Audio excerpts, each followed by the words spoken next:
Hello दोस्तों, welcome to ISM channel. आज हम लोग यहाँ पे डिस्कस करने वाले हैं ITC के बारे में। अब ऐसा क्यों? देखो, आज के दिन यहाँ पे Q1 का नंबर आना था और साथ साथ यहाँ पे आपका जो डीमर्जर के रिलेटेड भी यहाँ पे इंफॉर्मेशन मिलने वाला था, जो यहाँ पे आ चुका है।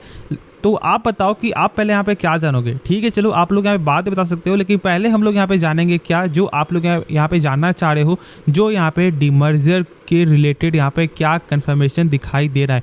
मतलब यहाँ पे कितने शेयर के बदले कितने शेयर मिलेंगे और क्या यहाँ पे हम लोगों का जो है इसका प्लान होना चाहिए, सारा कुछ हम लोग यहाँ पे जानेंगे। तो पहले यहाँ पे डीमर्जर का क्या न्यूज़ है, फिर उसके बाद हम लोग यहाँ पे Q1 का जो है आपको नंबर भी जो यहाँ पे चेकआउट करेंगे। तो आप इस वीडियो को जरूर से अंत तक देखो। स्टार्ट करते हैं और समझते हैं पहले इसका डीमर्जर का न्यूज़। तो आप यहाँ पे देख सकते हो ना कि यहाँ पे साफ तौर से क्या लिखा हुआ है कि भाई एक शेयर जो है यहाँ पे मिलने वाला है आपको।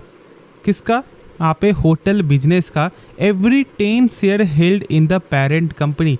देखो यहाँ पे अब ITC आपका पेरेंट कंपनी है और जो इसका यहाँ पे आपको जो होटल जो बिजनेस यहाँ पे अलग हो रहा है ना, वो इसका बन चुका है यहाँ पे आपको सब्सिडरी। ठीक है, तो मतलब यहाँ पे साफ तौर से ये है ना कि यदि आपके पास यहाँ पे ITC का, ठीक है, 10 शेयर है तो यहाँ पे एक शेयर आपको मिलेगा होटल बिजनेस का। ये इनका बोलने का मतलब है। तो देखो ये आपको सही से समझ में आ गया। ठीक है, अब ये एक चीज़ और आप लोगों को जो है ना ये जानना हो कि भाई ये कब तक होगा। तो देखो यहाँ पे क्या लिखा हुआ है कि जब ये जो आपको डीमर्जर होने में ना कम से कम आपको 15 महीने का समय ज़रूर से लगेगा।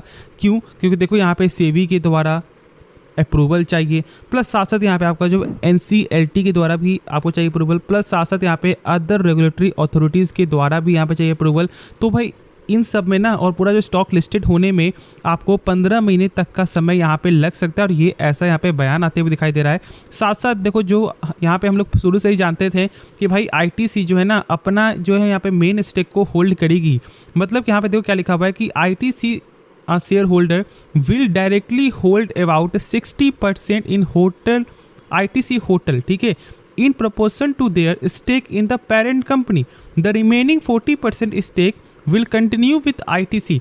मतलब कि यहाँ पे आपका जो होटल जो सेगमेंट में जो है ना ITC भाई अपना 40% स्टेक यहाँ पे रखेगा। अब देखो ये जो 60% जो है वो तो यहाँ पे सबके लिए है ना, और ये 40% उनके पास रहेगा। मतलब अभी भी इनका ही पावर चलेगा कोई भी डिसीजन को चेंज करने में या फिर कुछ भी करने पे। ठीक है, और इस चीज़ को आप सही से यहाँ पे समझ लेना और इसलिए मैंने सही से आपके साथ यहाँ पे शेयर कर दिया है। तो क्या हम लोग यहाँ पे स्टॉक को बाई कर लें? तो ये सब कोई सही तरीका नहीं होता ये जज करने का या फिर आपको ये फैसला लेने का कि हम लोग यहाँ पे बाई कर लेते हैं, क्योंकि देखो यहाँ पे होटल सेगमेंट ना कुछ खास यहाँ पे ज़्यादा इनको बेनिफिट नहीं पहुँचाता है। मेन यहाँ पे 5% तक ही ये आपको जो सेल्स में कंट्रीब्यूट करता है और साथ साथ यहाँ पे तो 12% का आपको कैपेक्स ही लग जाता है। मतलब कि ITC के खुद के जेब से जो है ना पैसा यहाँ पे लगता है होटल बिजनेस में। तो इसी बात से आप समझ सकते हो कि मैं क्या बोलना चाह रहा हूँ।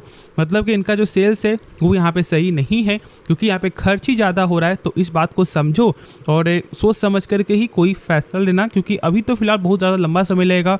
यहाँ पे आपको 15 महीने तक तो समय यहाँ पे कंपनी ने बोला है, लेकिन ऐसे कब तक यहाँ पे आएगा इसकी कोई भी फिलहाल गारंटी नहीं है। तो इस बात को भी आप ज़रूर से यहाँ पे नोट डाउन कर लो। लेकिन अब हम यहाँ पे ना क्या करते हैं ना Q1 का नंबर चेक करते हैं, फिर उसके बाद हम लोग यहाँ पे आगे भी जो डिस्कशन करेंगे।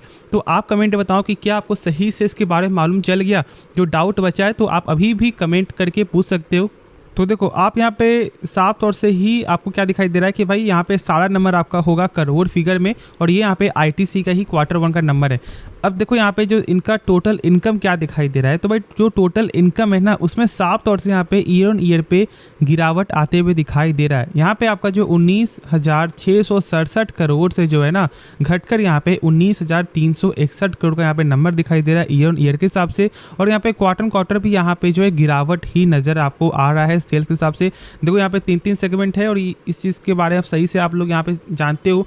और उसके बाद हम लोग यहाँ पे चेक करें जो इसका टोटल जो एक्सपेंस है वो यहाँ पे क्या दिखाई दे रहा है कि भाई जैसे यहाँ पे सेल्स बढ़ते हुए दिखाई दिया है और यहाँ पे जैसे आपको सेल्स घटते हुए दिखाई दिया है, सेम आपको वैसे वैसे यहाँ पे खर्च भी आपको घटते हुए दिखाई दे रहा है।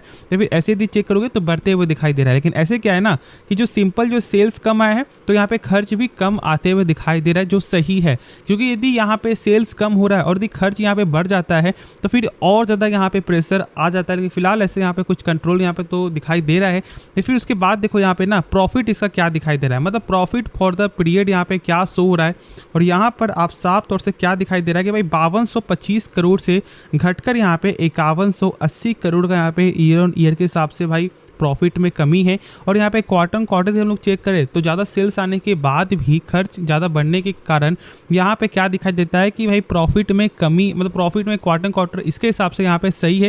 लेकिन ऐसे तो यहाँ पे मतलब एक अच्छा नंबर आते हुए दिखाई दे रहा है, क्योंकि देखो सेल्स में कमजोरी आने के बाद भी कुछ प्रॉफिट कुछ खास उतना ज़्यादा यहाँ पे जो है ना करेक्ट नहीं है। क्योंकि देखो सेल्स में कमी कितना आया है, ऑलमोस्ट यहाँ पे आपका जो है ना 300 के बीच में, 300 कुछ करोड़ का। और यहाँ पर क्या है जो प्रॉफिट आपका आ रहा है वो मात्र यहाँ पे 40 से 45 के ही आपको हेर फेर में।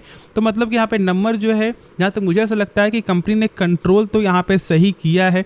बाकी यहाँ पे मार्केट को ये नंबर कैसा लगता है तो वो तो यहाँ पे आपको परसों ही मालूम चलेगा, क्योंकि कल आपका हॉलीडे है।